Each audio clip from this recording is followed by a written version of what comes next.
अस्सलामुअलैकुम, good morning, खुशामदीद आपको कहेंगे नया दिन में। मैं हूँ आपकी मेज़बान महक असलम। नया दिन है, नई सुबह, एक नया अज़्म है और बहुत कुछ नया करने की जब आप ठानते हैं तो अल्लाह ताला आपको एक नया मौका देता है, जिसे आप नया दिन कह सकते हैं, नया मौका कह सकते हैं। हैप्पी मॉर्निंग है। हैप्पी मॉर्निंग ज़रूरी होती है इसलिए क्योंकि जी अगर अच्छी अच्छी चीज़ें हो जाए मॉर्निंग में और आपकी मॉर्निंग खुशगवार हो जाए तो फिर पूरा दिन बड़ा अच्छा गुजरता है। और दिन के आगाज़ में जब अच्छी अच्छी चीज़ें हम आपके साथ शेयर करते हैं, मैं खुद भी बड़ा अच्छा महसूस होता है कि जी आज हम दिन के आगाज़ में अच्छी बातें शेयर कर रहे हैं। और लोगों के लिए का दिन अच्छा बनाने के लिए ज़रूरी होता है कि जी हम अच्छी बातें करें। वैसे हमें पता है कि बड़ा डिप्रेसिंग माहौल है, महंगाई ऊपर जा रही है, मईशत का कोई पुरसान हाल नहीं है, लेकिन ऐसे में PSL एक बहुत बड़ी तफरी पाकिस्तानियों को मिल गई है इंजॉयमेंट के लिए। उस पर आज हम बात करेंगे, लेकिन सबसे पहले शेयर मैं करना चाहूँगी आज की अच्छी बात। जैसा कि मैंने कहा ना कि अगर दिन का आगाज़ अच्छा हो तो पूरा दिन अच्छा गुजरता है। इसी तरह अगर शो का आगाज़ अच्छी बात से हो तो फिर शो भी बड़ा अच्छा गुजरेगा। छोटे बन कर रहेंगे तो बड़ी बड़ी नेमतें मिलना शुरू हो जाएंगी, क्योंकि बड़ा होने पर तो माँ भी गोद से बच्चे को उतार देती है। ज़ाहिर सी बात है, जब बच्चा बड़ा हो जाता है तो फिर वालदा जो होती है उनका ये एक माइंड बन जाता है कि अब बस खुद तैरे, खुद कदम उठाए, खुद खेले, दुनिया को खुद जाने। लेकिन जब तक बच्चा गोद में रहता है ना, तब तक आप उसको बहुत ज़्यादा उसकी केयर कर रहे होते हैं, उसको बड़ा प्यार से रखते हैं, उसकी हर ज़रूरत का ख्याल रख रहे होते हैं। तो हमेशा छोटे बन के रहें। जब आप छोटे बन के रहते हैं और आपको लोग प्यार कर रहे होते हैं, आपकी बात मान रहे होते हैं। और एक बात यहाँ पे ज़रूर मैं मेंशन करना चाहूँगी, छोटा बन के रहने का ये हरगिज़ मतलब नहीं होता कि आप अपनी ज़िम्मेदारियों से भाग जाएं। अपनी ज़िम्मेदारियों को निभाना भी सीखें, क्योंकि ज़िम्मेदाराना शख्स की एक अलग इज़्ज़त होती है। तो ये वो सब चीज़ें हैं, ज़िंदगी के फ़लसफ़े हैं, जिन्हें साथ साथ लेकर चलना बड़ा ज़रूरी है। आगे बढ़ते हैं, टॉप स्टोरीज़ का जिक्र करेंगे। PSL का तीसरा मैच, दूसरा आसाब शकन मुकाबला। पेशावर ज़ल्मी ने सनसनीखेज़ मुकाबले के बाद कराची किंग्स को 2 रन से हरा दिया। मुल्तान सुल्तान्स की टीम अपना दूसरा मैच मुल्तान क्रिकेट स्टेडियम में आज कोयटा ग्लैडिएटर्स के खिलाफ खेलेगी। खूब जान लड़ाएंगी दोनों टीमें। जी ज़ाहिर सी बात है, जीत का जुनून सब पर होता है और हर किसी को होता है कि आज मैदान मारा जाए। तो आज के जो मैच होने वाला है आज का, उस पर आज हम अपने प्रोग्राम में बात करेंगे। इसके अलावा जो कल मैच हो चुका है उसमें किस खिलाड़ी की क्या कारकर्दगी रही, इस पर भी डिस्कशन करेंगे। इसके अलावा बात करेंगे अपने टर्की और शाम के भाइयों की। हौलनाक ज़लज़ला, 1 हफ्ते से भी ज़्यादा का वक्त हो चुका है। अमवात की तादाद 41,000 से बढ़ चुकी है, हज़ारों ज़ख्मी हैं। तुर्क सदर रजब तैयब एर्दवान ने अस्पतालों का दौरा किया है, ज़ख्मियों की इयादत की है, नौज़ायदा बच्ची के कान में आज़ान भी दी है। मदद करने वाले ममालिक का उन्होंने शुक्रिया भी अदा किया है। पाकिस्तान से भी लोग आगे बढ़ रहे हैं, मदद कर रहे हैं। समाजी कारकुन सारिम बरनी भी टर्की रवाना हो रहे हैं। आज हम प्रोग्राम में इस पर बात करेंगे। ना सिर्फ फलाही इदारे बल्कि जो हमारे फ़ौजी भाई हैं, रेस्क्यू 1112 के जो हमारे नुमाइंदे हैं, जो लोग हैं, जो कारकुन हैं, वो बड़े बेहतरीन तरीके से, बड़ी हिम्मत के साथ इस वक्त टर्की में मौजूद हैं और यहाँ के लोगों का हौसला बने हुए हैं। हम रोज़ाना की बेसिस पे देखते हैं, सोशल मीडिया पे बहुत सारी फुटेजेस आ रही होती हैं, अल्लाह अकबर की सदाएं बुलंद होना। और अभी भी बड़ी उम्मीदें हैं कि मलबे के नीचे से शायद ज़िंदगी की कहीं ना कहीं कोई किरण हमें नज़र आ जाए, उसको हम बचा लें। तो बड़ा ये ज़रूरी होता है कि ऐसे मुश्किल वक्त में जब आप अपने भाइयों के साथ, अपनी बहनों के साथ, इन बच्चों को अपने बच्चे कंसिडर करें, उनके साथ खड़े होते हैं। मैं हमेशा ये बात करती हूँ कि हमारा किरदार क्या हो सकता है जब किसी पर मुश्किल आती है या जब कोई परेशान होता है। वो ये हो सकता है इंडिविजुअली हम क्या कर सकते हैं। कराची में जगह जगह कैंप्स लगे हुए हैं। टर्की की जो लोग हैं, जो वहाँ के मुतासरीन हैं, जो सीरिया के मुतासरीन हैं, उनकी हेल्प के लिए आप अपनी पॉकेट से जितना भी हेल्प आउट उन्हें कर सकते हैं उन्हें करें, क्योंकि बुरा वक्त कभी भी किसी पे आते हुए देर नहीं लगती। और जब भी किसी पे मुश्किल या परेशानी आती है तो ये मत सोचा करें कि ये उसकी आजमाइश है, ये उसकी मुश्किल है। ये सोचें कि ये आपकी भी तो मुश्किल है। अल्लाह ताला देख रहा है कि आप अपने तौर पर क्या किरदार अदा करें। आगे बढ़ते हैं जी। पाकिस्तान में टैलेंट की कोई कमी नहीं है। हम अपने प्रोग्राम में अक्सर ऐसे लोगों को बुलाते हैं, आपसे मिलवाते हैं, जो कुछ ना कुछ बनाकर, कुछ ना कुछ करके मुल्क का नाम रोशन करते हैं। कभी जी वो किसी एक्टिविटी का हिस्सा हो जाते हैं, कभी कुछ ऐसी चीज़ बना देते हैं जो हम देखते हैं कि बहुत ज़्यादा न्यू है, गिनेस रिकॉर्ड में, गिनेस वर्ल्ड बुक में उसका नाम आ जाता है। लेकिन आज जिन शख्सियत से हम आपको मिलवाएंगे, उनसे हम जानेंगे कि घर में उन्होंने कॉफ़ी मशीन बनाई है। अच्छा, घर में कॉफ़ी मशीन बनाना कितना मुश्किल था, क्या सोच के इन्होंने ये मशीन बनाई है, इससे कमाई का ज़रिया जो है वो शुरू हो चुका है या नहीं, ऐसी और मशीन्स बनाने का उनका इरादा है या नहीं। और ये जो शख्सियत है ये 21 साल एक नौजवान है, और आजकल के हमारे जो बच्चे हैं जो कि 21 साल के हो या 22 साल के, उन्हें मोबाइल ही नहीं उनकी जान छोड़ता। तो आज इस नौजवान शख्सियत से हम आपकी मुलाकात करवाएंगे। इसके अलावा गर्मी आ नहीं रही बल्कि गर्मी आ चुकी है, और गर्मी के मौसम में जिल्द के मसाइल जन्म लेते हैं। अच्छा, हम हमेशा ये बात करते हैं कि सर्दियों में आपकी स्किन ज़्यादा डैमेज होती है, सर्दियों में आपकी स्किन फटती है, क्रैक होती है, लेकिन गर्मियों में आपकी स्किन पे एक्नी बहुत ज़्यादा हो जाती है। इसका ये बिल्कुल ताल्लुक़ नहीं होता जी कि आपकी स्किन ड्राई है, आपकी स्किन ऑयली है। एक्ने ने जब आपकी स्किन को हिट करना है तो तब करना है, और वो ज़्यादातर जो पीक सीज़न होता है वो समर का होता है, क्योंकि स्वेटिंग हो रही होती है आपकी स्किन पे, पोर्स आपके ओपन होते हैं ड्यू टू वेदर। इसके अलावा गर्मी अक्सर ऐसा होता है जी कि हम एसी से निकल के ठंडे माहौल में जा रहे होते हैं, तो ये भी एक चीज़ बहुत ज़्यादा मैटर करती है। इससे आपकी स्किन पे क्या इफ़ेक्ट होता है, क्या कुछ करना चाहिए आपको अपनी गर्मियों में स्किन के लिए, क्योंकि बहुत ज़्यादा लोग कहते हैं कि जी स्किन आपकी बहुत ज़्यादा हाइड्रेट होनी चाहिए गर्मियों में, आप बहुत ज़्यादा पानी पिया करें, बहुत ज़्यादा स्किन को हाइड्रेट रखा करें। तो किन तरीक़ों से स्किन का ख़्याल रखा जा सकता है ये आज हम आपको बताएंगे। इसके अलावा हम जैसे कह रहे हैं ना कि स्किन का ख्याल रखें, अपना ख्याल रखें, ये ज़रूरी है, लेकिन साथ ही साथ उस मखलूक का भी ख्याल ज़रूर रखें जो कि बेज़ुबान है और बयान नहीं कर सकते अपने दर्द को, अपनी ज़रूरत को। मैं बात करी जानवरों की, इन्हें क्या खिलाना है, इनकी डाइट क्या होनी चाहिए। मैंने हमेशा अपनी बात की है ना कि हमारी डाइट क्या हो, हमारा डाइट प्लान कितना अच्छा हो, कितनी हमारी डाइट में एनर्जेटिक चीज़ें शामिल होनी चाहिए। लेकिन आज बात करेंगे जानवरों की डाइट की, उनके वैक्सीनेशन सिस्टम की। हमारे यहाँ बहुत सारे लोग जिन्हें बहुत शौक़ है जानवर पालने का, भले से वो बिल्ली है या कुत्ता है, कोई भी जानवर है, वो कोई परिंदा भी हो सकता है, वो कोई भी चीज़ हो सकती है, लेकिन हमें उनको रखने का तरीका नहीं आता। अब वो क्या तरीका है कि आप जानवर तो ले आते हैं लेकिन उसकी देखभाल कैसे करनी है, उनकी जनरल केयर कैसे करनी है, ये आज हम अपने प्रोग्राम में बताएंगे आपको। बहुत सारे टॉपिक्स होंगे, बहुत सारे रिपोर्ट्स होंगी, लेकिन सबसे पहले हम बात करते हैं क्रिकेट के जुनून की। PSL का सीज़न 8 पाकिस्तान सुपर लीग में एक और सनसनीखेज हमने देखा कि मैच हुआ। पेशावर ज़ल्मी ने कराची किंग्स को 2 रन से हरा दिया। इमाद वसीम के 80 रन रायगा गए। पेशावर ज़ल्मी के टॉम कॉलर ने 92 रन बनाए मैन ऑफ द मैच करार पर। ज़रा रिपोर्ट आपको दिखाते हैं, फिर इस पर मज़े करेंगे। चलें जी, रिपोर्ट हमने आपको दिखाई। इसी पर मज़ीद बात करने के लिए इस वक्त हमारे साथ अदील अजहर मौजूद हैं, शामिल गुफ्तगू करते हैं। अस्सलाम वालेकुम, गुड मॉर्निंग, कैसे हैं आप? बिल्कुल ठीक, आप सुनाइए? खैरियत? अल्हम्दुलिल्लाह। अबे टायर्ड, रात में स्टेडियम में काफ़ी देर से वापसी हुई, मैच बहुत लंबा खिंच गया था। कैसा लग रहा है मैच आपको, पहला वाला भी और कल वाला? यार I think the PSL 8 is off to a brilliant start. Like पहला मैच 1 रन पर डिसाइड हुआ, दूसरा मैच 2 रन पर डिसाइड हो रहा है। और जो एक बहुत अच्छी बात है महक इसमें वो ये है कि PSL में बहुत कम ऐसा होता है, स्पेशली टूर्नामेंट के आगाज़ में, कि टीमें टोटल सेट करके उसको डिफेंड करने में कामयाब हो जाती हैं। और ऐसे टाइम में जबकि कोहर भी बहुत ज़्यादा है, शबनम भी काफ़ी है, बॉल वेट बहुत हो रहा है, गीला। आज तो कराची में आप देख रही हैं किस लेवल की फॉग यहाँ पर आज साहिली पट्टी के करीब है। सो बड़े अनयूजुअल से ये मैचेस रहे, बहुत मज़ेदार मैचेस रहे। पहला मैच था और कल का मैच जिस तरह कराची किंग्स ने कम बैक किया और आखिर में ला के आई थिंक इमाद का सिर्फ साथ देने वाला कोई और नहीं था, वरना ये अगर कल कराची किंग्स मैच जीत जाता, wow what I think one of the most extraordinary victories हो जाती हैं ये PSL अच्छा, में। इमाद की जब हम बात करते हैं उसके मुकाबिल आपको कौन सा खिलाड़ी सबसे ज़्यादा तगड़ा लगा है? देखिए कल अगर आप बाबर आजम अपने पूरी जोबन में दिखाई दे रहे थे, इसमें तो खैर कोई शक नहीं है, बाबर की बहुत अच्छी इनिंग थी कल की। लेकिन आई थिंक कल कैडमोर ने जो बैटिंग की है, स्पेशली जिस तरह उसने इमाद वसीम को टारगेट किया, वो 1 ओवर में 3 छक्के और 1 चौका मारना, 23 रन में, 24 रन उस ओवर में आए थे। मुझे ऑनेस्टली मैं कैडमोर से इतनी अच्छी बैटिंग की एक्सपेक्टेशंस मैं नहीं लगाया हुआ था। He was very good yesterday. Unfortunate रहा आई थिंक मीर हमज़ा जो कराची के लिए बॉलिंग करते हैं, उन्होंने बहुत अच्छा स्टार्ट लिया था। एक ऐसी विकेट पे देखिए, ये एक बहुत हाई स्कोरिंग गेम हुआ है, यहाँ पे तकरीबन कुछ 390 के करीब रन्स बने हैं, 395 रन्स बने।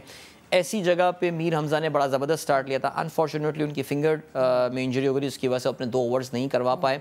अगर शायद मीर हमज़ा अपने वो 2 ओवर्स बाकी करवा लेते तो हो सकता है रिजल्ट कुछ और होता। बट अब खैर वो कहते ना जी हाइंडसाइट इज 2020, अब व्हाट कहते ना कि वो उससे अब कोई इफ्स एंड बट्स से अब कुछ होने नहीं वाला। The important thing is that Karachi lost and Peshawar one.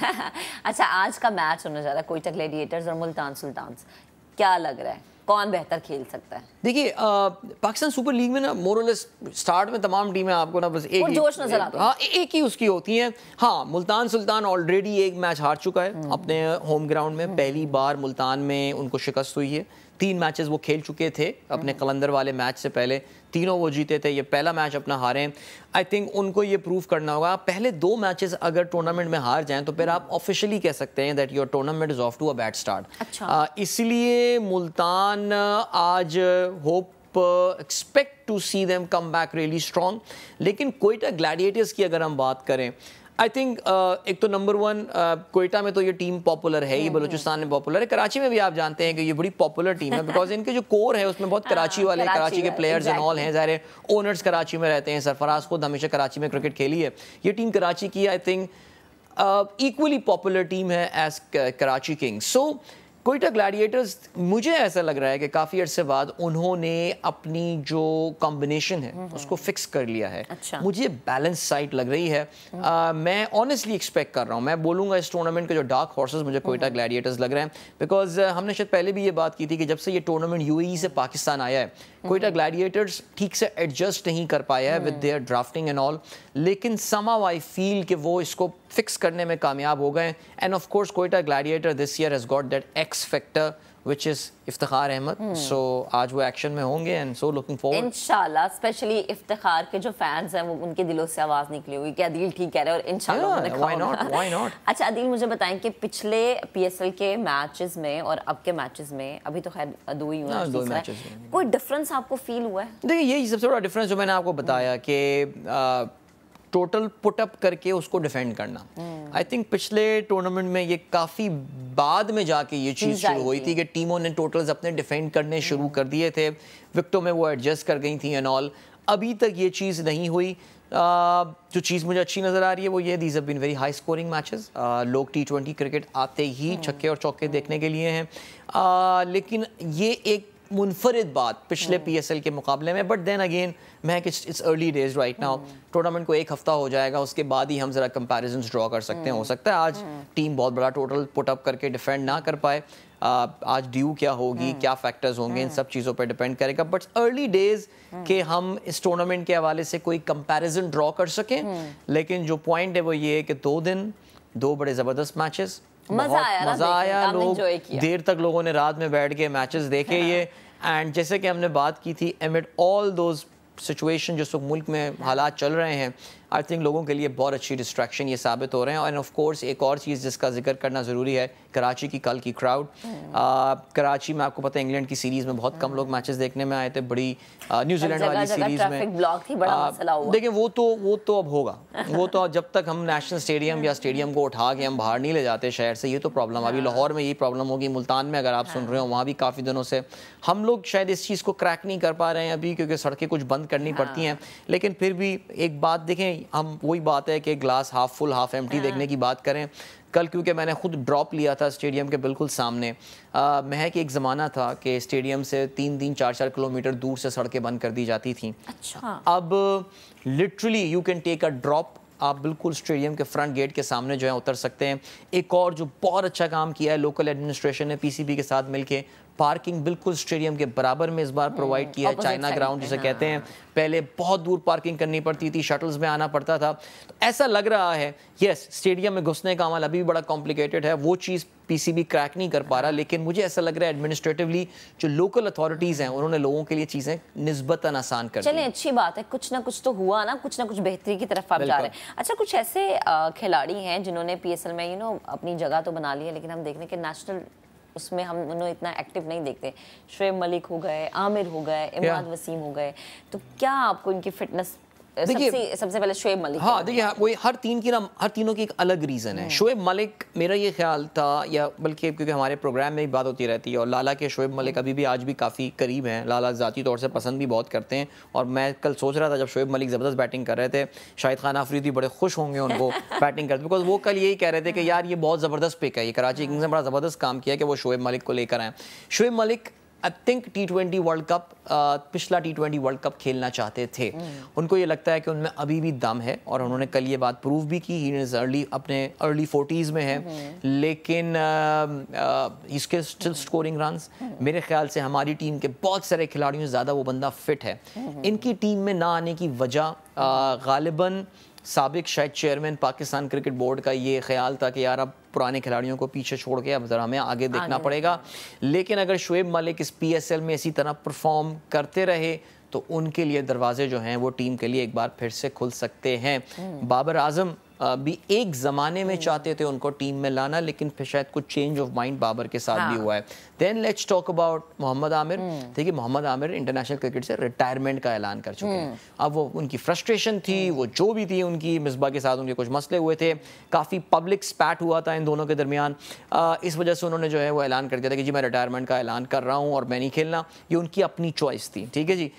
और मोहम्मद आमिर ने कोई ऐसी परफॉर्मेंसेस भी नहीं दिखाई हैं कि जिसकी बुनियाद पे वो कुछ ऐसा, कल आपने अगर मोहम्मद आमिर की बॉडी लैंग्वेज देखी हो, very negative body language. I mean, literally, even though I have this little soft corner for Karachi Kings because I am a Karachiite, लेकिन कल मोहम्मद आमिर, मैं बल्कि कराची के काफ़ी फैंस भी ये देख रहा था कि वो भी नहीं चाह रहे थे कि आमिर कोई ख़ास परफॉर्मेंस दे। सो आमिर की अपना इशू है, उनकी अपनी लैक ऑफ फॉर्म थी। उसको अगर टीम में वापस आना है तो अपनी PR कैंपेन के बजाय परफॉर्म करना पड़ेगा। कम and play in Quaid-e Azam trophy, come and play in the domestic tournament, PSL में परफॉर्म करो, दरवाजे खुल सकते हैं। Imad Wasim, I really feel Imad Wasim has a chance in Pakistan team. कल इमाद ने जिस तरह की बैटिंग की है, उसने एक बार फिर से बताया he still has the power in him कि वो कंटिन्यू कर सकता है।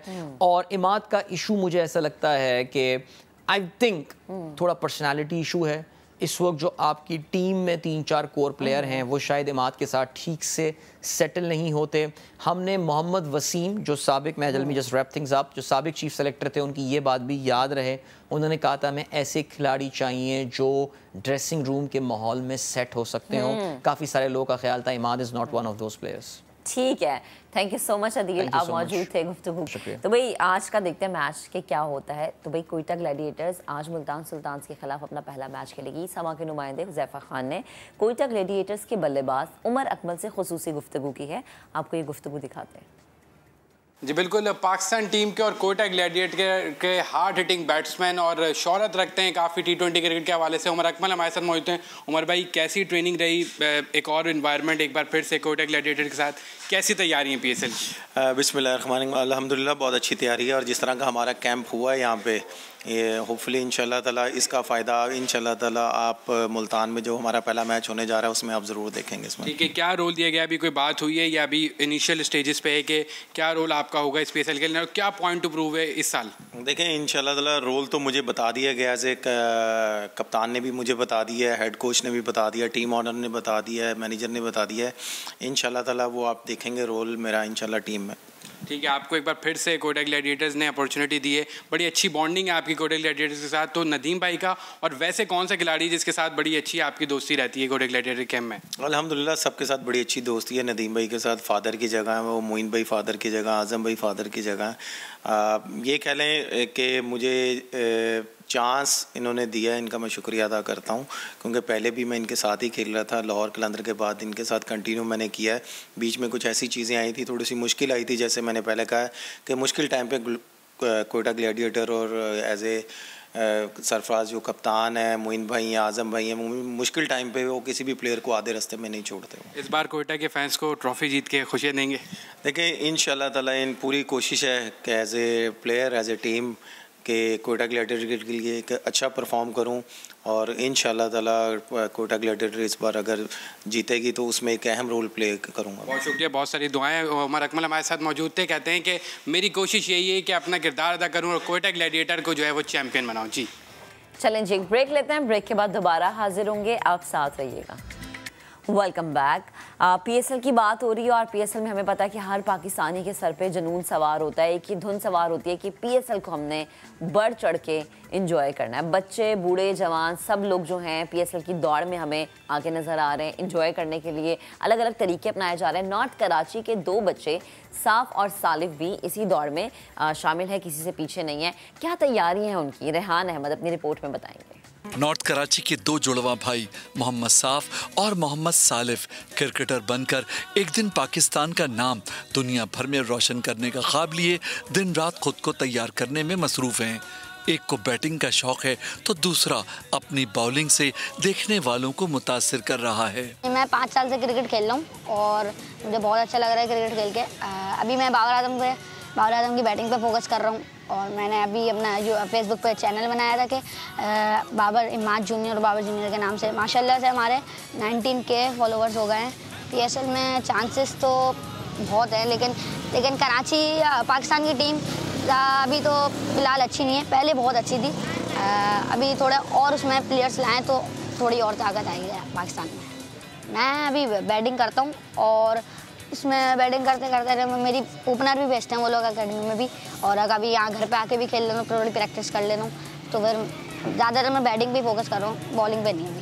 जब मैं बाबर आजम में मिलूँगा तो कहूँगा कि हमारे पेज को फॉलो भी कर दें और बस मेरी इतनी सी ख्वाहिश है, बस मिलने की ख्वाहिश थी बस। मैं बड़े होके इंशाल्लाह क्रिकेटर बनूँगा। इतने मैं पैसे के लिए नहीं खेलूँगा, टीम के लिए खेलूँगा। 12 साल की उम्र के ये जुड़वा भाई 5वीं क्लास के तालिबे इल्म हैं और रोजाना 5 घंटे क्रिकेट खेलते हैं। इस मकसद के लिए उन्होंने बाकायदा एक क्रिकेट एकेडमी में दाखिला लिया हुआ है। इनके ख्वाब आसमानों को छूने के हैं, इससे कम पर वो समझौता नहीं करेंगे। मैं इमाद वसीम को फॉलो करता हूँ क्योंकि मुझे उनका बैटिंग स्टाइल और बॉलिंग स्टाइल सब अच्छा लगता है। तो मैं उनकी तरह जो पिक्चर होती है मैं वैसी उनकी जो सूट पहने हुए होते हैं वैसे सूट डालता हूँ, पिक्चर्स खींच के डालता हूँ और बहुत मुझे वो अच्छे लगते हैं। उनका बैटिंग स्टाइल बॉलिंग स्टाइल सब अच्छा लगता है मुझे। मैं चाहता हूँ मैं बड़ा के अच्छा खेलूँ पाकिस्तान टीम के लिए। मोहम्मद साफ और मोहम्मद सालिफ न सिर्फ ये कि खुद तेजी से कामयाबी के रास्ते पर आगे बढ़ रहे हैं, बल्कि इलाके के बच्चों के लिए वो एक मिसाल भी हैं। इनकी ख्वाहिश है कि एक दिन ज़रूर वो पाकिस्तानी क्रिकेटर्स अम्माद वसीम और बाबर आजम से मिलें। क्रिकेट खेलना और क्रिकेट देखना एक बहुत अच्छा शौक़ है जो हमारे यहाँ जुनून की हैसियत रखता है, और यही जुनून अगर बच्चों को बड़े होकर आसमान छूने का हौसला देता है तो क्या बुरा है। कैमरामैन इमरान शाहिद के साथ रेहान अहमद, समा, कराची। चलें जी, अब ज़रा आगे बढ़ते हैं, गालिब को याद करते हैं। है और भी दुनिया में सखुनवर बहुत अच्छे, कहते हैं कि गालिब का है अंदाज़े बयां। और उर्दू ज़ुबान के सबसे बड़े शायरों में से एक शायर मिर्ज़ा असदुल्ला खान गालिब का आज यौम वफ़ात है। उनकी शायरी की ताज़गी आज भी बरकरार है। तो ज़रा एक रिपोर्ट आपको दिखाते हैं। यही था वो अंदाज़े गुफ्तगू जो उर्दू शायरी पर गालिब आ गया। रगों में दौड़ते फिरने के हम नहीं कायल, जब आँख ही से न टपका तो फिर लहू क्या है। गालिब आगरा में पैदा हुए, जल्द यतीम हो गए। मुगलिया का पुराशोभ दौर था। दिल्ली का जवाल गालिब की शायरी पर असरअंदाज हुआ। मुआशी कस्मा पुरसी और औलाद की महरूमी से शबे गम का जोश अल्फाज में उमड़ आया। इब्तिदा में दरबार मुगलिया से गालिब की पजीराई मुमकिन न हुई। बादशाह बहादुर शाह जफर ने न सिर्फ वजीफा मुकर्रर किया बल्कि नजमुद्दौला दबीरुल मुल्क निजाम जंग का खिताब भी अता फरमाया। 1857 की जंग आज़ादी के बाद दिल्ली उजड़ा दियार बन गया। गालिब की शायरी कुछ और गमंगेज हुई। गालिब ने 1869 में दुनिया को अलविदा कहा। हुई मुद्दत के गालिब मर गया, पर याद आता है वो हर एक बात पर कहना कि यूं होता तो क्या होता। एक ब्रेक लेते हैं, ब्रेक के बाद दोबारा हाजिर होंगे, आपकी मुलाकात करवाएंगे एक इंजीनियर चाय वाले से। Stay with us. Welcome back once again. अच्छा जी, अब आपको बताते हैं कि गुज़श्ता हम कई दिनों से देख रहे हैं कि सोशल मीडिया पर तस्वीर वायरल हो रही हैं, और वो तस्वीर ऐसी हैं जिसमें एक इंटरनेशनल कॉफ़ी शॉप पर लोगों की एक बहुत लंबी सी लाइन है। अच्छा जी, कॉफ़ी के हुसूल के लिए इतने घंटे लोग खड़े रहे हैं। हमारे कुछ अपने दोस्त हैं जो बता रहे हैं जी 4-4 घंटे के बाद उन्हें कॉफ़ी मिली है। कीमत है 800 से ज़ायद। ये तो है एक इंटरनेशनल ब्रांड जिसकी मैं बात करी थी, जिसके पीछे लोग पागल हुए हैं, लाइनों में लग रहे हैं। अब बात करते हैं देसी कॉफ़ी शॉप की। कराची का एक 21 साला नौजवान सोहराब गोट पर कॉफ़ी फ़रोख्त कर रहा है। इस कॉफ़ी की कीमत है सिर्फ 80 रुपये। अच्छा, सिर्फ ये ख़ास बात नहीं है, अब्दुल समद इस शख्सियत का नाम है, और ख़ास बात यह कि उन्होंने कॉफ़ी की मशीन घर पर तैयार की है। अब आप देखें कि घर पे कॉफ़ी की मशीन तैयार करना और फिर सिर्फ 80 रुपीज़ में उसको सेल आउट करना, ये कॉन्सेप्ट कैसे उनके माइंड में आया, कैसे उन्होंने काम शुरू किया, कि किसी से इंस्पायर हुए थे। कॉफ़ी के अलावा इस जगह पर हमें और क्या क्या मिल सकता है। इंजीनियरिंग आई थिंक शायद इन्होंने की हुई है, ये इनकी स्टडीज़ क्या है। तो ये हम इनसे पूछेंगे, क्योंकि एक इंजीनियर अगर एक बच्चा है जिसने इंजीनियरिंग की हुई है या वो पढ़ रहा है, तो वो कॉफ़ी क्यों सेल आउट कर रहा है। अब्दुल समद इस वक्त हमें ज्वाइन कर चुके हैं, हमारे साथ हैं, हमारे किचन में हैं, उनसे हम जानते हैं। अस्सलाम वालेकुम, गुड मॉर्निंग, कैसे हैं आप? वालेकुम अस्सलाम। अच्छा, मुझे ये बताएं समद कि ये कैसे जहन में आया, ये जो आपके सामने मैं एक प्रेशर कुकर देख रही हूँ, ये कॉफ़ी मशीन है, ये कैसे कॉफ़ी मशीन आपने बनाई? टारगेट था कि कम से कम इन्वेस्टमेंट में मैंने काम स्टार्ट करना है। अच्छा। तो मैंने कहा कि OLX पे जब मैंने सर्च किया, जो एक्सप्रेसो मशीन होती है, जो असल कॉफ़ी मेकर मशीन होती है, वो 1 लाख तक की आ रही थी। हाँ हाँ। तो मैंने कहा कम से कम इन्वेस्टमेंट में ऐसा क्या तरीका हो, तो घर पे मैंने यूट्यूब पर सर्च किया कुछ ऐसी वीडियोस जो बन जाए। ठीक तो है। ये एक मुझे आइडिया नज़र आया, तो मैंने फिर इस पर वर्किंग करी। अच्छा। घर का प्रेशर कुकर लिया है और AC की कॉपर वाइप वो लगा दिया है, वॉल लगा दिया है। अच्छा। और एग्जैक्टली ये वही काम करता है कॉफ़ी बनाने की। अच्छा, तो मुझे ये बताएं कि ये कितने अरसे में आपने तैयार किया, कितना टाइम लगा इस पर वर्किंग में? ये मुझे तकरीबन कह लें 1 हफ़्ता लगा होगा टोटल। मैंने अपने जो कार्ट वगैरह भी तैयार किया और ये सब चीज़ें तैयार करने में मुझे 1 हफ़्ता लग गया। अच्छा, तो ये मुझे बताएं कि आपके उस स्टॉल पर हमें क्या कुछ मिल सकता है? सिर्फ कॉफ़ी है? मेरे पास एक कॉफ़ी के अलावा कुछ चाय मिल जाएंगी, डिफरेंट फ्लेवर्स की चाय, चॉकलेट फ्लेवर की है, पान फ्लेवर है, और इसके अलावा गुलाब की फूल की चाय बना रहा हूँ, अदरक इलायची। अच्छा, तो अभी कितना टाइम हो गया आपको ये काम करते हुए? मुझे अभी 3रा हफ्ता स्टार्ट हुआ है अभी ना। 3रा हफ्ता। तो कितना आपका जो टारगेट था कि मुझे इतनी सेल करनी है, इतना मुझे टारगेट मैंने सेट किया हुआ, इतना मेरे पास होना चाहिए, रेवेन्यू अमाउंट इतना आना चाहिए, आया है? कर गया हूँ अभी माशाल्लाह, मतलब जल्दी मार्केट में कवर कर लिए बहुत ज़्यादा। ओके, तो लोग इस चीज़ से इंस्पायर हो रहे हैं कि जी आप जो हैं वो एक ऐसी मशीन में कॉफ़ी बना रहे हैं जो कि आपने घर में तैयार की। जी, लोगों को एक इंस्पिरेशन मिल रही है, मोटिवेशन मिल रही है कि मैंने काम के बीच में जो भी बहाने अटक रास्ते आ रहे, मैंने उसको रास्ता निकाला खुद ही ना, कोई ना कोई ऑप्शन बनाया मैंने खुद। अच्छा समझ, मुझे ये बताओ कि सिर्फ ये मशीन बनाने का आइडिया किस तरह आया? शौक था या फिर क्या किसी से इंस्पिरेशन मिली थी, या सबसे सस्ते में यही चीज़ मिल रही थी? मुझे ये था कि बिज़नेस तो करना ही था, चाय का काम है, इसकी तरफ आया कि एक स्मॉल बिजनेस। तो ये था कि डिमांड ज़्यादा है, पानी के बाद सबसे ज़्यादा चाय पी जाती है ना। ठीक है। तो मैंने कहा कि चाय की तरफ, और फिर मेरे लिए इजीली मैनेज करना था, आसान था मेरे लिए। तो मैंने कहा अभी सर्दियों का मौसम में कॉफ़ी भी ऐड करनी चाहिए, तो इसलिए मैंने कहा कॉफ़ी के लिए फिर एक कॉफ़ी मेकिंग मशीन हो। फिर नॉर्मल कॉफ़ी बना के देना खास बात नहीं है कुछ, मैंने कहा नाम मेरा हटके, तो फिर काम भी चीज़ें भी हटके हो मेरे पास, तो मैंने एक यूनिक चीज़ बनाई है इस लिहाज से। अच्छा, तो मुझे बताएं समझ कि कुछ अभी आपके पास तैयार हुआ है इस कॉफ़ी मशीन में? जी, अभी मैं कॉफ़ी बना के दिखा रहा हूँ अभी। अच्छा, ज़रा दिखाएं, क्योंकि मेरी अपनी चाय तो ठंडी हो गई है, तो आपसे कॉफ़ी लेके पी लेती हूँ। मैं ये दिखाता हूँ। ये दूध ले लिया हमने। ठीक है। तो ये मेरे जो स्टीम बन रही है इसके अंदर, वो हम स्टीम से इसको दूध को जो है अपना गर्म करेंगे। ठीक है।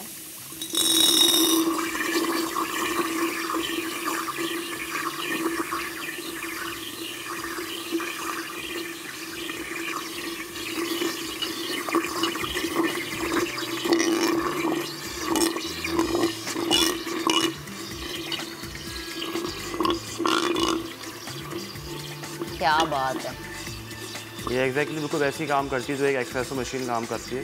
अच्छा, और देखें कि कितना एक मुनफरिद आइडिया है, क्योंकि ज़ाहिर है महंगाई का दौर है, हर कोई चीज़ें अफोर्ड नहीं कर पाता। सिर्फ बात होती है अवेयरनेस की, रिसर्च की, एक लगन की, एक हिम्मत की। हाँ, चलें जी, कॉफ़ी बन रही है, तैयार हो रही है। एक ब्रेक का कहा जा रहा है, ब्रेक लेते हैं। ब्रेक से जब हम वापस आएंगे तो कॉफ़ी तैयार हो चुकी होगी, फिर मैं टेस्ट करूंगी, आपको बताऊंगी कैसी बनी है। Stay with us. Welcome back once again. और इस वक्त मैं अब्दुल समद के साथ किचन में मौजूद हूँ। मैंने सोचा कि जी वहाँ बैठ के सवाल बहुत सारे हो गए, अब ज़रा यहाँ चलते हैं। कॉफ़ी आई थिंक तैयार हो चुकी है, जानेंगे इनसे के। अच्छा, मुझे ये बताएं कि ये कितना टाइम लगता है? ये ऑलमोस्ट कह लें 4 to 5 मिनट्स लगते हैं एक कॉफ़ी बनाने में, जैसे नॉर्मली लगते हैं। रेस्टोरेंट में आप जाएंगे तो इतना टाइम लेते हैं। ठीक है, तो भाई मैं चाह रही हूँ कि मैं ज़रा टेस्ट भी करूँ, और भाई ज़रा जूम करके दिखाएं। लग तो मज़े की रही है। मेरी अपनी चाय ठंडी हो गई है, कोई सुन ही नहीं रहा, चाय ला दो मुझे, मैं कब से कह रही हूँ। तो यहाँ की कॉफ़ी पी लेते, ज़रा टेस्ट करते हैं कैसी। क्या ये वैसी कॉफ़ी है जो लंबी लंबी लाइनों में लग के हमें मिलती है, या उससे वैसे मुझे उससे बेहतर ही लग रही है?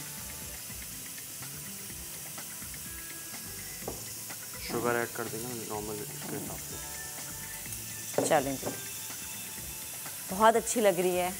और अब जब भी आप सोहराब गोट जाएं सर आपको उसके बाद पैराडाइज लगता है, अंदर आके पैराडाइज से स्ट्रेट आ जाए फातिया चौक से अंदर आके मेरा कार्ड लगा हुआ है। तो ज़रूर आपने अब्दुल समद की कॉफ़ी ट्राई करनी है। और सिर्फ कॉफ़ी नहीं है, यहाँ पर बहुत सारे चाय के भी बहुत वो है। चाय के फ्लेवर्स मिल जाएंगे। चॉकलेट चाय मेरी स्पेशली चलती है सबसे ज़्यादा, 5 फ्लेवर है मेरे पास, उसके अलावा रोज़ फ्लेवर की चाय है। अच्छा, तो ये स्पेशल मेरे पास अलग चीज़ है, मैंने न्यू मार्केट में लेके आया हूँ। ठीक है। अच्छा, तो ये इसको आप अब आगे लेके चलने का क्या इरादा है कि कितना आगे लेके चलना है? देखें, इसको इंशाल्लाह आगे एक्सपेंड करना है। ठीक है। मेरा है कि मैं चाहता हूँ कि मुझे जो भी स्कूल कॉलेज फंक्शन में या फैमिली फंक्शन में इवेंट्स होते हैं, आप मुझे इनवाइट कर सकते हैं। वहाँ पे मैं आकर आपको अपनी सर्विस दूंगा, अच्छा सा ही लगाऊंगा। बहुत मज़े की है, लिटरली बहुत मज़े की है। मैं सिर्फ इसलिए तारीफ़ नहीं करी कि आप जब जाएँ तो अब्दुल समद के स्टॉल पर जरूर जाए, मैं इसलिए तारीफ़ करूँ कि वाकई बहुत मज़े की है। थैंक यू सो मच, आप आए, टाइम दिया, इतनी मज़े की कॉफ़ी पिलाई। अभी एक ब्रेक लेते हैं, ब्रेक के बाद हम दोबारा हाजिर होंगे और बात करेंगे हम पेट्स को आप जब घर में रखते हैं उनकी केयर कितनी ज़रूरी होती है, इस बारे में नॉलेज कितना होना चाहिए, उनकी वैक्सीनेशन कब कब करवानी है। ब्रेक के बाद स्टे विद अस।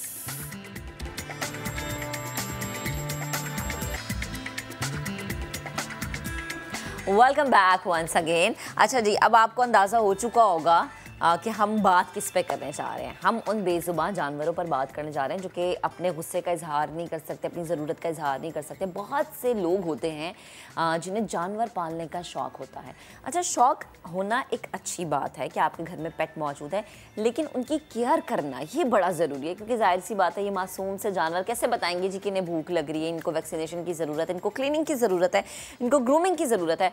बहुत सारे लोग जानवर रख लेते हैं लेकिन उन्हें मालूम नहीं होता कि जानवरों का ख्याल किस तरह से रखा जाता है या कैसे रखना है या क्या क्या इनकी ज़रूरियात होती हैं। जिस तरह इंसान बीमार होता है उसी तरह से जानवर भी बीमार होते हैं, उन्हें वैक्सीनेशन की ज़रूरत होती है। अच्छा, सवाल बहुत सारे उठ जाते हैं जी, क्या खिलाना चाहिए, क्या पिलाना चाहिए, अच्छा वक्त कौन सा है।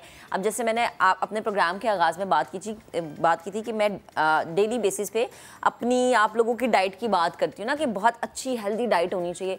इसी तरह जो ये प्यारे प्यारे से एनिमल्स होते हैं ना, इनकी डाइट भी बड़ी ज़रूरी है। अब इनकी डाइट में क्या कुछ होना चाहिए, डाइट को मेनटेन कैसे रखना है, ये जानना, इस पर बात करना बहुत ज़्यादा ज़रूरी है। इस पर बात करने के लिए हमारे साथ मौजूद है वेटनरी डॉक्टर्स असफंद यार और डॉक्टर अब्दुल रहमान। ये दोनों डॉक्टर्स इस वक्त मुझे ज्वाइन कर चुके हैं स्टूडियो में। अस्सलाम वालेकुम, गुड मॉर्निंग। Good morning. अस्सलाम वालेकुम, कैसे हैं? मैं बिल्कुल ठीक। आप?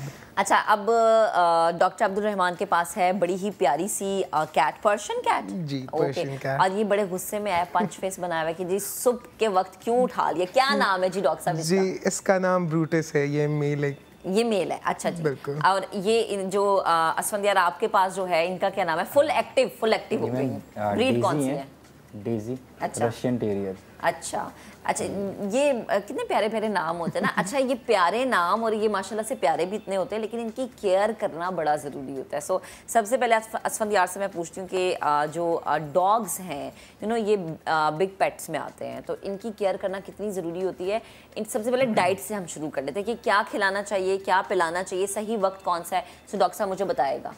जी, एक्चुअली जो डॉग्स होते हैं इनके लिए एक हमारे यहाँ बहुत एक मिसकंसेप्शन है कि वो लोग डॉग्स को रोटी खिलाते हैं, दूध पिलाते हैं या फिर चिकन चावल। अब एक डॉग जो है वो इन सारी चीज़ों पे ज़िंदा रह सकता है, लेकिन होता क्या है कि जैसे उसकी एक एज, स्पेसिफिक एज आती है 4 इयर्स 5 इयर्स, उसके बाद उसकी बॉडी के अंदर डेफिशिएंसी शुरू हो जाती हैं। अच्छा, जैसे इंसानों की बॉडी में होती है, ठीक है। और ये फिर बीमार होना शुरू हो जाते हैं और फिर ऐसे इशूज़ आते हैं जो कि लाइलाज हो जाते हैं। और लेकिन अब इनकी एक डॉग को डेली बेसिस पे तकरीबन 180 माइक्रोन्यूट्रिएंट्स रिक्वायर्ड होते हैं। अच्छा, अब हम जितनी भी लोग घर में डाइट दे रहे होते हैं, जो होममेड फूड जिसको कहते हैं, उसमें वो हार्डली 100-120 तक पूरे करते हैं माइक्रोन्यूट्रिएंट्स। बाकी सारे जो न्यूट्रिएंट्स हैं वो डेफिशिएंट हो रहे होते हैं, ठीक है। और ओवर द टाइम फिर वो लीवर के इश्यूज़, किडनीज के इश्यूज़ और डिफरेंट मसले आना शुरू हो जाते हैं।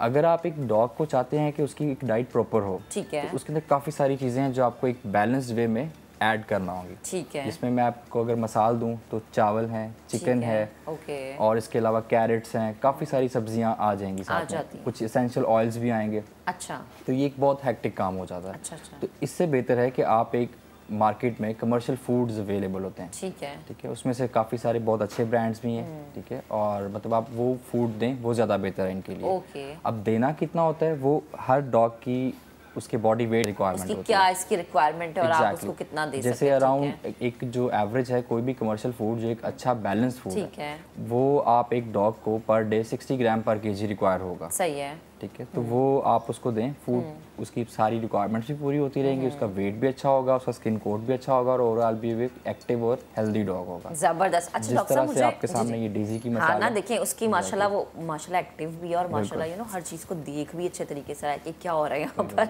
सेट पे। अच्छा मुझे ये बताएं कि इनकी जो एक शेल्फ लाइफ है वो मैक्सिमम 11-12 साल या इससे ज़्यादा हो सकती है। वो डिपेंड, जो लाइफ है एक डॉग की वो आप जो एवरेज लाइफ है इनकी वो 20 ईयर्स तक भी है, 20 ईयर्स तक भी, 20 साल तक भी। अच्छा, एक तो वो जो एवरेज लाइफ है वो डिपेंड करती है ब्रीड पे, ठीक है। लेकिन अगर हम ओवरऑल बात करें तो इनकी जो हर ब्रीड की एक एवरेज लाइफ है। ओके, ठीक है, डिफरेंट होती है। ठीक है, मुझे बताएं कि सबसे ज़्यादा केयरिंग पॉइंट कौन सा होता है? जैसे हम कहते हैं ना कि हमारे यहाँ मतलब जब छोटे बच्चे होते हैं तो वो अभी नहीं बोल पा रहे हैं कुछ भी, पहले 1 साल तक ना हम उन्हें सॉलिड नहीं दे सकते, तो इनके लिए सबसे ज़्यादा केयरिंग पॉइंट क्या, वो कौन सा साल होता है इसमें बहुत केयर की जरूरत होती है? ये जो पेट्स होते हैं ये बच्चों की तरह ही होते हैं, इनकी सारी उम्र ही जो होती है वो 20 साल के भी हो जाएंगे तो ये बच्चे ही रहेंगे। अच्छा, ठीक है। और इनको वही केयर चाहिए होगी जब ये छोटे से कह लें कि 30 दिन का था या जितने दिन का था, सारी उम्र इनको वही केयर चाहिए होती है। ऊपर से बेज़बान है, ये कुछ बता नहीं सकते, तो सब कुछ ऑनर को खुद ही देखना होता है। अब इसी तरह इनमें जैसे कि एक जो बहुत ज़्यादा लापरवाही की जाती है ऑनर्स की तरफ से, वो इनकी वैक्सीनेशंस पे। अच्छा, इनकी वैक्सीनेशंस नहीं करवाते लोग, ठीक है। उसमें काफ़ी सारी चीज़ें हैं जैसे कि लोगों को अवेयरनेस नहीं है ना। अच्छा, वैक्सीनेशन पे भी मैं आऊँगी। और चूँकि कुछ डॉग्स होते हैं जो कि फर वाले होते हैं, जिनके घने बाल होते हैं, कुछ के कम घने होते हैं, तो वो आप उनकी ग्रूमिंग कैसे करनी चाहिए, उनका ख्याल कैसे रखना चाहिए, इस पर मैं आती हूँ। लेकिन पहले ज़रा मैं बिल्लियों के हवाले से बात करूँ। इतने गुस्से में माशाल्लाह हमारी ये प्यारी सी बिल्ली बैठी हुई है। मुझे बताएं डॉक्टर साहब कि बिल्लियों की डाइट, मैंने वैसे सुना ये है और अभी मेरे प्रोड्यूसर साहब भी मुझे बता रहे थे कि जिनके बड़े नखरे होते हैं, और मैंने कहा फिर बीवी रखने से बेहतर है बिल्ली नखरे तो बीवी के भी उठाने हैं। तो मुझे ये बताएं कि बिल्लियों का डाइट प्लान कैसा होना चाहिए, क्या क्या इनकी डाइट में शामिल होता है? लोग गलतियाँ क्या करते हैं, क्योंकि एक हमारे यहाँ ना हमारी सोसाइटी में हर किसी को बिल्ली रखने का शौक होता है कि जी हमने छोटी सी कैटू रख ली है, लेकिन उसका एक डाइट प्लान प्रॉपर हमें पता होना चाहिए। तो प्लीज़ ज़रा बताइएगा जी। डाइट प्लान जो कैट्स का है, कैट्स को एक जो हमारी मिसकंसेप्शन है कि हम छोटे जब बिल्ली का बच्चा भी लेते हैं तो हम उसको दूध दे देते हैं, तो बिल्लियाँ दूध नहीं हजम करती, लैक्टोज इंटॉलरेंट होती हैं। अच्छा जी, ये मुझे नहीं पता था। ओ, फिर तो और अगली गलती क्या होती है? अगली गलती ये होती है कि हम जो बच्चे होते हैं किटन्स, हम उनको घर का ही खाना दे देते हैं लोग टेस्ट कराने के लिए। बाकी इनके लिए हमें चाहिए कि हम इनको बैलेंस न्यूट्रिएंट्स दें, जिसके अंदर कैट फूड्स आते हैं डिफरेंट ब्रांड्स के। तो हर एज के, हर उम्र के अकॉर्डिंग हमें वो खाना मार्केट में अवेलेबल होता है, और बहुत से अच्छे ब्रांड्स हैं जिनकी पूरी न्यूट्रिशंस होती हैं। ठीक है, तो उसके लिए किटन्स का अलहदा और फिर अडल्ट्स का अलहदा फूड अवेलेबल होता है मार्केट में। तो हमें चाहिए कि हम एक जो बिल्ली है उसको दिन में थ्राइस 3 दफ़ा इसके वज़न के अकॉर्डिंग ही दें खाना। अच्छा। और एक बैलेंस्ड खाना दें, इसमें ड्राई फूड भी आता है, इसमें वेट फूड भी आता है। अच्छा। और लोग एक और चीज़ जो ट्रीट्स हैं, लोग ट्रीट्स भी बहुत ज़्यादा देते हैं इनको। हाँ, बिल्कुल। But treats as a treat दें तो वो ज़्यादा बेहतर होता है। अच्छा, तो, यानी आप करें वंस इन अ वीक? नहीं, ट्वाइस अ डे। अच्छा, या 2 दिन में 1 दफ़ा। बिल्कुल उनके मूड के अकॉर्डिंग। जैसे ये थोड़ा सा ग्रम्पी सा है तो गुस्से में है। अच्छा, तो उसके लिए मुझे ये बताएं कि बिल्लियों की ट्रेनिंग ज़्यादा मुश्किल होती है या डॉग्स की मुश्किल होती है? बिल्लियों में आप जो इनको लिटर ट्रेन जिसको कहते हैं, बिल्ली बहुत पाक जानवर है। बिल्ली अपनी सफाई भी खुद करती है। अच्छा। और अगर आप इनको एक इनका लिटर प्रोवाइड करें जो वहाँ ही जाके ये अपना सारा यूरिन और डेफिकेट करती हैं। अच्छा, तो सही है। अच्छा डॉक्टर साहब, मुझे ये बताएं, जैसे अभी मैं डॉक्टर असफन से भी पूछ रही थी कि एक एवरेज एज क्या बिल्लियों में भी यही होता है कि ये डिपेंड करता है ब्रीड पे? अच्छा, जी 16 टू 24-25 इयर्स तक होती हैं। बिल्कुल सही है। तो क्या एज होती है बिल्ली की जिसमें हमें ज्यादा केयरिंग की जरूरत होती है कि अच्छा एक टाइम पे होता है ना बिल्ली बड़ी मानूस हो जाती है घर वालों से, अब घर वालों को भी समझ आती है कि अच्छा भाई से भूख लग रही है, तो वैसे क्या एज है, ये स्टार्टिंग पॉइंट कौन सा है? स्टार्टिंग पॉइंट हमेशा हर एनिमल का जब वो छोटे होते हैं और जब एज थोड़ी ज़्यादा हो जाती है तब हमें सबसे ज़्यादा जैसे इंसानों में होता है तब ख्याल रखना चाहिए। ठीक है। तब भी हम ज़्यादा गलतियां करते हैं, हम इनको केयरलेसली इनको वैक्सीनेट नहीं कराते, इनकी डिवर्मिंग प्रॉपर नहीं करते, इनकी केयर नहीं करते, और जो सबसे पहली चीज़ हम मैनेजमेंट नहीं करते हम कहते हैं कि बस ला के बिल्ली रख दी है तो भाई हमने बिल्ली रखी है, अपने पास ऐसा नहीं होता। ठीक है। अच्छा चले मैं आपकी तरफ आती हूँ, मुझे बताएं कि डॉग्स की ट्रेनिंग कितना मुश्किल काम है, बिकॉज अगर आप सही तरीके से ट्रेन नहीं करते फिर अपने मालिक को बाइट भी कर रहे होते हैं, थोड़े से गुस्से में भी आ जाते हैं, तो ट्रेनिंग होना कितना ज़रूरी होता है? मैम जो डॉग्स हैं सबसे मतलब बहुत लॉयल एनिमल है ये डॉग जो है। दोनों अपने अपने जानवरों की तारीफें कर रहे हैं। कैट्स के बारे में फिर भी बोला जाता है कि थोड़ी सेल्फिश होती हैं, लेकिन डॉग्स जो हैं वो बहुत लॉयल होते हैं। ठीक है। तो इनको ट्रेन करना इतना मुश्किल नहीं होता, ये इजीली ट्रेन हो जाते हैं क्योंकि ये अपने ऑनर को पहचानते भी हैं, उसकी कमांड्स पे एक्ट भी करते हैं, अमल भी करते हैं। अब वो डिपेंड करता है इसमें जो सबसे इम्पोर्टेंट चीज़ होती है वो होती है टाइम। आप इन्हें टाइम दें। एग्जैक्टली, आप टाइम कितना दे रहे हैं अपने पेट को, जितना ज़्यादा टाइम देंगे उतना वो ज़्यादा आपको अंडरस्टैंड करेगा। ठीक है। और उतना वो ज़्यादा आपकी फिर बात मानेगा भी और वो आपको समझेगा भी। ठीक है कि मेरा मालिक मुझसे ये बात करना चाह रहा है, वो ये समझ रहा है या वो ये कहना चाह रहा है। अच्छा मुझे ये बताएं कि अब अगर हम इनकी वैक्सीनेशन पे आ जाए, क्या तरीका होता है? जो लोग स्पेशली डॉग लवर्स हैं, लेकिन अगेन वही बात है अवेयरनेस नहीं है जी कि आपने वैक्सीनेशन करानी है, तो क्या है इसका मामला? वैक्सीनेशन जिस तरह ह्यूमंस में, इंसानों में वैक्सीनेशन होती हैं, बच्चों की होती हैं, जैसे कोविड की वैक्सीनेशन होती है, इसी तरह इनकी भी कुछ डिजीज हैं जो कि ट्रीटेबल नहीं है। ओके। अगर वो मोस्टली वायरल डिजीज हैं। अच्छा। अगर वो इनको हो जाए तो फिर उसका इलाज नहीं होता और फिर चांसेस होते हैं सर्वाइवल के। तो उसके लिए जरूरी होता है वैक्सीनेशन। वो प्रिवेंट की जा सकती हैं वैक्सीनेशन से। ठीक है। अब जैसे डॉग्स हैं, डॉग्स अगर किसी ने कोई डॉग परचेज किया या किसी को कहीं से भी लिया तो उसको चाहिए कि सबसे पहले उसकी वैक्सीनेशन करवाए। ठीक है। वैसे जो एक टाइम होता है वैक्सीनेशन का एक पपी का, तो वो 40 डेज की एज में उसकी फर्स्ट वैक्सीनेशन हो जानी चाहिए। 40 डेज में 40 डेज की एज में फर्स्ट वैक्सीनेशन हो जानी चाहिए। और फिर एवरी ईयर वो वैक्सीनेशन रिपीट होती हैं। Every year. ओके ठीक है। तो 40 डेज पे फर्स्ट वैक्सीनेशन स्टार्ट होगी, फिर उसके कुछ बूस्टर्स होते हैं 21 डेज के गैप पे, उसके बाद फिर एनुअल वैक्सीनेशन होती है। ओके। इसी तरह एक और चीज़ होती है जिसको हम डिवर्मिंग बोलते हैं। अच्छा। अब कैट्स, डॉग्स, ये जितने भी पेट्स हैं ये मोस्टली वॉक करते हैं मट्टी पे, फिर ये अपने पंजों को चाटते हैं, बॉडी को भी ये चाटते हैं अपनी सफाई करने के लिए। ठीक है। अब मट्टी के अंदर वर्म्स होते हैं, इंटेस्टाइनल वर्म्स, इंटरनल वर्म्स होते हैं, और वो फिर इनके पेट में जाके वर्म्स बन जाते हैं। अब जो वो वर्म्स होते हैं वो इनके लिए भी हार्मफुल है और ऑनर के लिए भी हार्मफुल होता है। ज़ाहिर है घर में बच्चे भी तो एग्जैक्टली, क्योंकि ऑनर ने जब इनको पेट करना है तो वो एग्स जो इनकी स्किन पे हैं, वो इनके बालों में हैं, वो आपके हाथों में आएंगे। अच्छा। हाथों से फर्ज करें आप हाथ धो भी लेते हैं, अगर धोने से पहले आपने अपने सोफे पे किसी भी जगह पे वो हाथ लगाए, वहाँ एग्स लगेंगे और वो आपको भी वर्म्स हो सकते हैं। और ऐसे बहुत सारे केस रिपोर्ट हो चुके हैं कि कैट को या डॉग को वर्म्स से और वो ऑनर को भी ट्रांसमिट हो गया। तो इसके लिए इसकी प्रिवेंशन में ये होता है कि एक रेगुलर डिवर्मिंग प्रोटोकॉल होता है। ठीक है। जिसमें जो डिवर्मिंग है, एक डॉग की डिवर्मिंग 30 डेज की एज पे स्टार्ट कर देनी चाहिए। ठीक है। और वो जो डिवर्मिंग है 6 माह की उम्र तक हर महीने होगी डिवर्म। ठीक है। उसके बाद एवरी 3 मंथ्स पे उसको रेगुलर डिवर्म करवाते रहें तो ये मसला भी नहीं आएगा।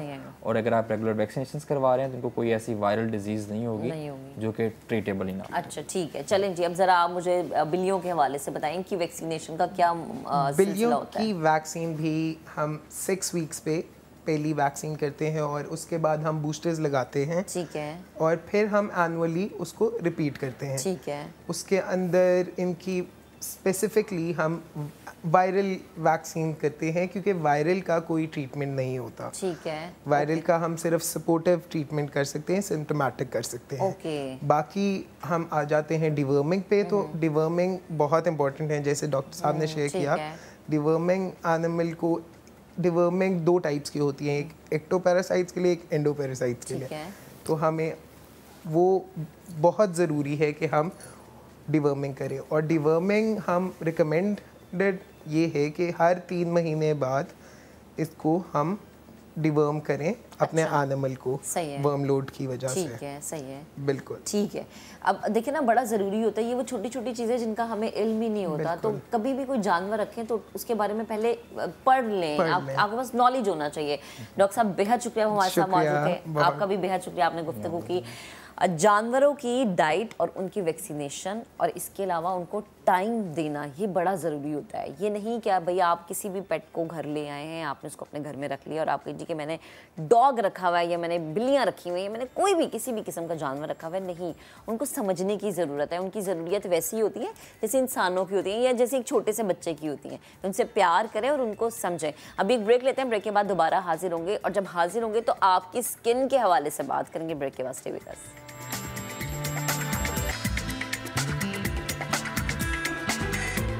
Welcome back once again. अब ज़रा बात करेंगे टर्की के हवाले से ज़लज़ला और इस ज़लज़ले की शिद्दत जिसके बारे में कहा जा रहा है कि सैकड़ों एटम बमों जितनी थी। तुर्क सदर रजब तैयब एर्दवान कहते हैं कि इमारतों की तामीर के लिए सख्त कानून बनाने होंगे। तुर्की के सदर ने ये कहा है कि इस तरह की तबाही किसी भी मुल्क में हो, ऐसे ही हालात का सामना और ऐसे ही मसाइल का सामना करना पड़ेगा। उन्होंने कहा कि जनूबी तुर्की में लाखों इमारतें नाकाबिले रिहाइश हो चुकी हैं। मलबे से 8000 अफराद को ज़िंदा निकाल लिया गया है। आखिरी शख्स को मलबे से निकालने तक काम जारी रहेगा। अब हम देख रहे हैं कि जितना भी ये सारा मामला है इसमें हमारे पाकिस्तानी भाई भी किसी से पीछे नहीं है। टर्की के सदर का, प्रेसिडेंट का क्या कहना था, ज़रा आपको पहले सुनवा देते हैं। टर्की के सदर की गुफ्तगू। और यकीनन इतनी बड़ी तबाही इतने बड़े पैमाने पर किसी भी मुल्क में आए, हालात का सामना करना थोड़ा सा मुश्किल हो जाता है, लेकिन हिम्मत नहीं हारनी। हमारे फ़ौजी भाई वहाँ पर मौजूद हैं, रेस्क्यू 1122 की टीमें वहाँ पर मौजूद है। इसके अलावा बहुत सारी फलाही तंजीमें काम कर रही हैं, समाजी कारकुन वहाँ पर मौजूद हैं, लोगों को निकालने की कोशिश की जा रही है। और हर लम्हा एक ही जुस्तजू है कि शायद इस मलबे के नीचे से ज़िंदगी की कोई नई किरण उन्हें नज़र आए और हाथ आगे बढ़ा के उस ज़िंदगी को, उस शख्स को, उस मुश्किल में घिरे इंसान को बाहर निकाल लिया जाए। अब जब हाथ आगे बढ़ाने की बात आती है तो हमारे यहाँ भी, हमारे पाकिस्तान में भी हमारे बहुत सारे ऐसे भाई मौजूद हैं जो कि इस चीज़ में कभी पीछे नहीं हटे। कहीं पर भी मुश्किल आन पड़े, हमारे ये भाई हमें हमेशा फ्रंट फुट पर नजर आए हैं। समाजी कारकुन सारिम बरनी भी मुसीबत ज़दा लोगों की मदद करने के लिए कल टर्की रवाना हो रहे हैं और इस वक्त सारिम बरनी मुझे स्टूडियोज़ में ज्वाइन कर चुके हैं। अस्सलाम वालेकुम सारिम भाई, गुड मॉर्निंग, कैसे हैं आप? अल्हम्दुलिल्लाह। यकीनन जो टर्की या शाम में हम इस वक्त सिचुएशन देख रहे हैं, हम अल्फाजों में बयान नहीं कर सकते। क़यामत सुगरा वाले मनाजिर हैं हर तरफ। मतलब जब हम सोशल मीडिया पे फुटेजेस देखते हैं, वो मनाजिर देखते हैं, दिल एक सेकंड के लिए ना हिल जाता है, हमारे रोंगटे खड़े हो जाते हैं, क्योंकि सारी में हमने ये सिचुएशन अपने यहाँ भी देखी थी। बिल्कुल देखी थी। और मैं यही इस वक्त अपनी कौम से भी अपील करूँगा कि इस वक्त हम पे फ़र्ज़ भी है, इम्तिहान है हमारा, और कर्ज भी है। नहीं, तुर्की के लिए खुसूसन एग्जैक्टली उन्होंने हमारा बड़ा साथ दिया। जब इधर ज़लज़ला आया था तो इनकी टीमें आई थी, उन लोगों ने लोगों को निकाला था। और वैसे जो है फ़र्ज़ भी है, क्योंकि इंसानियत है, कहीं भी हो, वो तुर्की होता या कोई भी अदर कंट्रीज़ होती, तो हम लोगों को आगे बढ़ना चाहिए। बेशक इस वक्त हम खुद एक बहुत बड़ी मुश्किल में घिरे हुए हैं, पाकिस्तान एक मुश्किल में है, सैलाबी सूरत हाल भी अब तक के जो चीज़ें फेस हो रही हैं, लेकिन पाकिस्तानी कौम पीछे नहीं हटती। यकीनन जैसे अपने लिए वो कर रहे होते हैं सब कुछ, ज़िंदगी के मसाइल, उसी तरीके से आगे बढ़ते हैं। तो अल्हम्दुलिल्लाह हम भी, मैं असल में बहुत पहले चला जाता, लेकिन खाली जाके खड़े होने का तो कोई फ़ायदा वहाँ पे नहीं था, जब तक कि आप कोई सिस्टम ना बना लें, कोई चीज़ें ना बना लें। तो अभी अल्हम्दुलिल्लाह काफ़ी सारी चीज़ें हमारी सेटअप हो गई हैं। मैं अब कल या परसों जो है निकल जाऊँगा और वहाँ जा कर के जो कुछ हम कर सके, जो कुछ पब्लिक हमारा साथ देगी, इंशाल्लाह हेल्प करेंगे। और न सिर्फ पाकिस्तान, दुनिया में जहाँ जहाँ मैं कहता हूँ सुनने वाले हैं, देखने वाले हैं, अच्छा उर्दू तो और भी ममालिक में सुनी जाती है, वो अपने अपने उस पर जाएँ। लोग ये ना देखें कि वो उनका दीन क्या था, उनका मज़हब क्या था, उनका मुल्क क्या था, हमसे ताल्लुकात थे, एग्जैक्टली हमारे मुल्क के ताल्लुकात ही नहीं थे। ये सब बातें ख़त्म करके आप जाएँ, उनकी मदद करें। और जो वीडियोस देख रहे हैं हम आप, उसी से दिल हिल रहा है। यकीनन जो वहाँ गुजर रही होगी वो सोचें, इतनी ठंड में, मैं अभी लास्ट मंथ जो है अमेरिका में था, तो यकीन जाने शिकागो में बहुत सख्त ठंड होती है, पूरे एक सिस्टम के अंदर था, तब भी सिर्फ गेट पे खड़ा होना, बाहर अगर निकल रहे हैं तो वो बर्दाश्त से बाहर होता था सब कुछ पहने हुए। अब वही ठंड इधर तुर्की के अंदर मौजूद है। उस ठंड के अंदर बेयारो मददगार या सिर्फ जैकेट पहन लेने से गुजारा नहीं होता। उन लोगों को मकसद जितनी हम लोग इंसानियत के नाते मदद कर सकते हैं ना, मैं तो ख़ुद अपील करूँगा तमाम पाकिस्तानी कौम से और सुनने देखने वालों से कि आगे बढ़ें, मदद करें, इदारों के साथ जुड़ सकते हैं, इदारों के साथ, उनकी एम्बेसी के साथ, हमारी एम्बेसी के साथ या अपने ओन पे आगे बढ़े, मदद करें। तुर्की में भी बेइंतहा हमारे अपने वहाँ इस वक्त जो लोग हैं सारे पाकिस्तानी हैं वो लोग, तो जो यानी सपोर्ट भी कर रहे हैं हमारे साथ, तो लोग आगे बढ़ें। तुर्की का वीज़ा भी बहुत आसान है, कोई ख़ुद जाके मदद कर सकता है, ख़ुद जाके करे।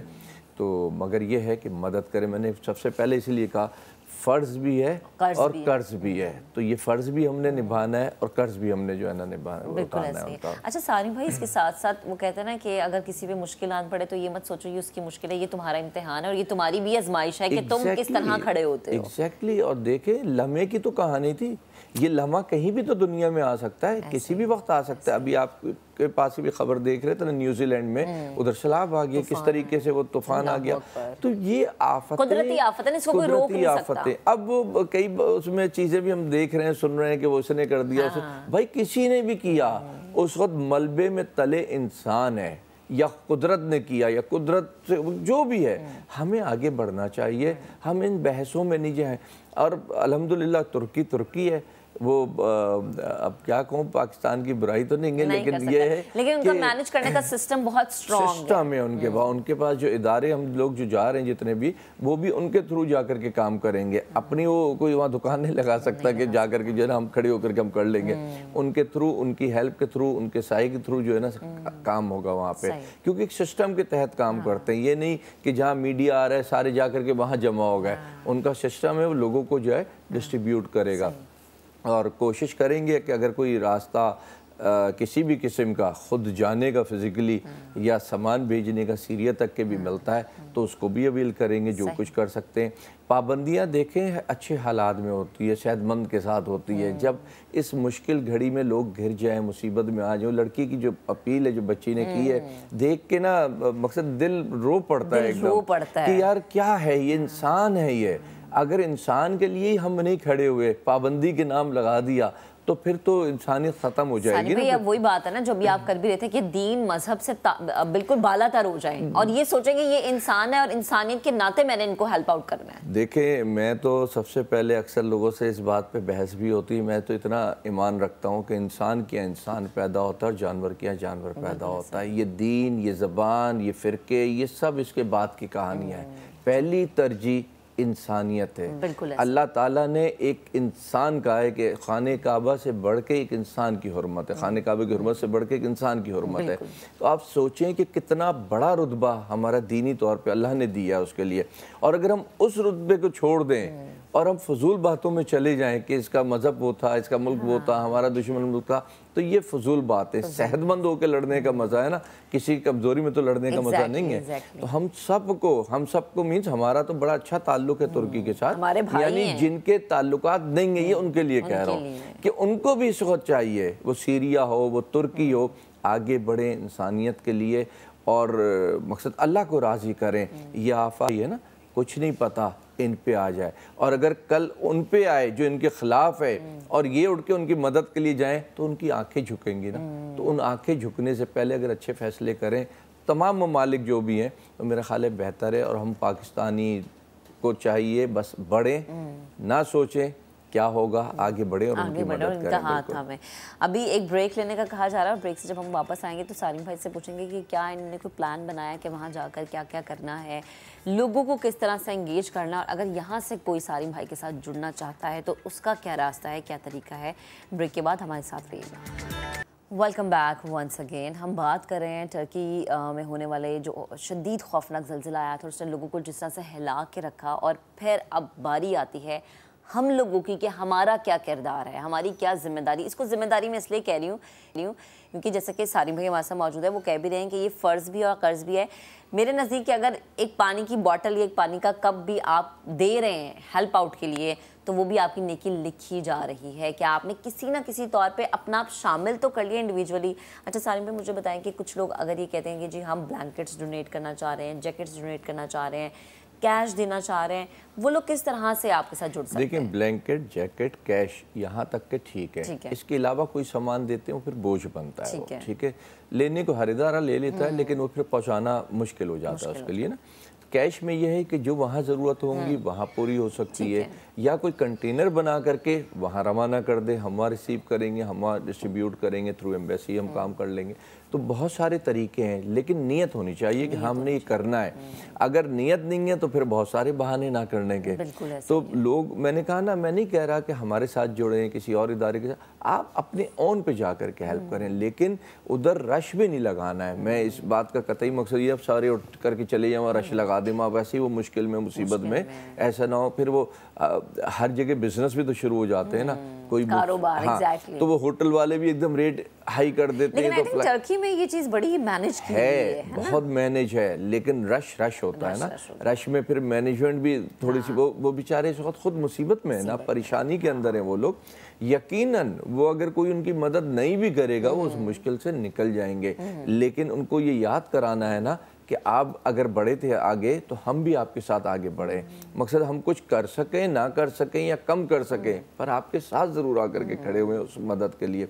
तो और ये देखिए, ये आफत जो है ना, हमने कई सारी पॉलिसीज़ बनाई हैं जो मैं अभी इस वक्त यहाँ नहीं बताऊँगा, वहाँ जाके तरीक़ेकार बताऊँगा कि लोग इंडिविजुअली किस तरह किसकी हेल्प वहाँ कर सकता है। अच्छा, ठीक यानी है। मेरा सिर्फ रोल होगा दो लोगों को मिलाने में, आप मदद करना चाह रही हैं, वो मदद लेना चाह रहा है, उन दो को किस तरीके से हमने जोड़ना है, फिर दो को किस तरीके से जोड़ना है, फिर एक लिमिट देंगे, एक तरीक़ेकार बता देंगे, इतना अमाउंट या इतनी चीज़ें या इस तरीक़ेकार के थ्रू आप ये चीज़ जो है ना इस तक के पहुँचा सकते हैं।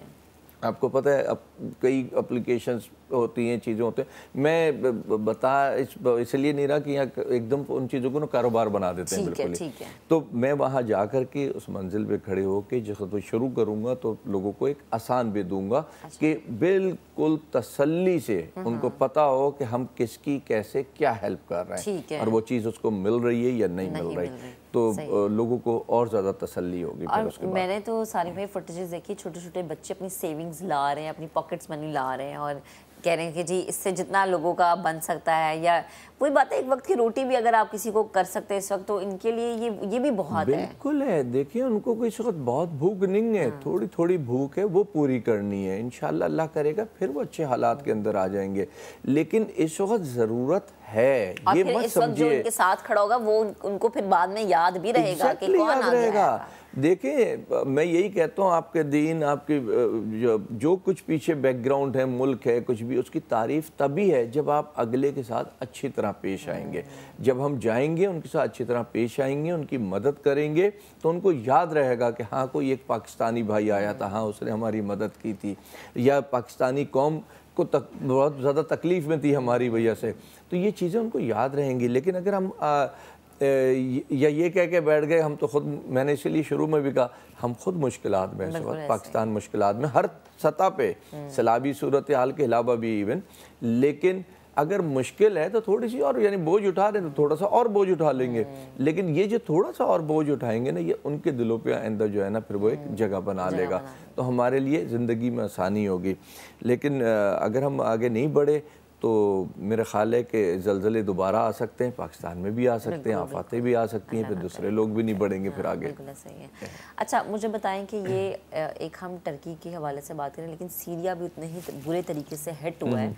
अभी मैं और आप ब्रेक में बात करते हैं कि पट्टी सेम ही है, जी जी, तो उस हवाले से आप लोगों की कोई प्लानिंग हो? देखिए क्योंकि वहाँ पे भी लोग मदद के मुंतज़िर है, सर्दी की शिद्दत वहाँ पे भी उतनी ज़्यादा जितनी टर्की में। बताऊँ ना, जो सीरिया की जो सपोर्ट है ज़्यादातर जो है चोर रास्तों के थ्रू हो रही होती है, जो बंद किया हुआ, सारे बड़ी मुश्किलात हैं वहाँ पे। लेकिन मैंने कहा कि हमारे लिए इंसान को तरजीह है, किसी मुल्क, किसी फ़िरका या मज़हब की नहीं है, बिल्कुल इंसानियत के लिए तरजीह है। जो कुछ हम कर सके, आज सीरिया वाले खोल दें बॉर्डर्स, मैं कहता हूँ, मैं किसी को भी नहीं कहूँगा, मैं वो कुछ वहाँ पहुँचा दूँगा कि मेरा ख्याल है कि उस मुश्किल से निकल जाएंगे, लेकिन रास्ते देना। मैं हमेशा ये कहता हूँ भाई पैसे ना दो, कुछ भी ना दो, हमें रास्ते दो, रास्ते दोगे हम काम करेंगे। इधर भी सलाब आया, मैं मुसलसल गवर्नमेंट को कह रहा था खुदा के वास्ते रास्ते दो हमें, तुमने तो रास्ते ही ब्लॉक कर दिए, रास्ते ही बंद कर दिए, हम किस तरीके से जा कर के मदद करें। तो रास्ते अगर हमें मिल जाएंगे मदद हो जाएगी। और रास्ते नहीं मिलेंगे तो डेफिनेटली मदद तो करेंगे, उस सतह पे जाके नहीं कर सकते जिस सतह पे जाके कर सकते थे। तो बस में चाहिए वो तुर्की हो, वो सीरिया हो, या दुनिया का कोई भी मुल्क हो, इवन पाकिस्तान ही क्यों ना हो, रास्ते देंगे तो मदद होगी। बिल्कुल। Thank you so much Sarim भाई, आप हमारे साथ मौजूद थे, गुफ्तगू कर रहे थे। अब बहुत ही नेक काम, और इस नेक काम में आप कैसे शामिल हो सकते हैं कि सारिम भाई का हाथ थाम सकते हैं। भले से कंबल डोनेट करना चाहते हैं, ब्लैंकेट हो, जैकेट्स हो, कैश हो, अपना एक अपने आप को सेटिस्फाई करें कि हाँ ठीक है, मैंने अपना हक अदा कर दिया है। आज के प्रोग्राम से इतना ही। अब इंशाल्लाह आपसे कल दोबारा मुलाकात करेंगे। अपना बहुत सा ख्याल रखिएगा, हमें दुआओं में याद रखिएगा। अल्लाह हाफ़िज़।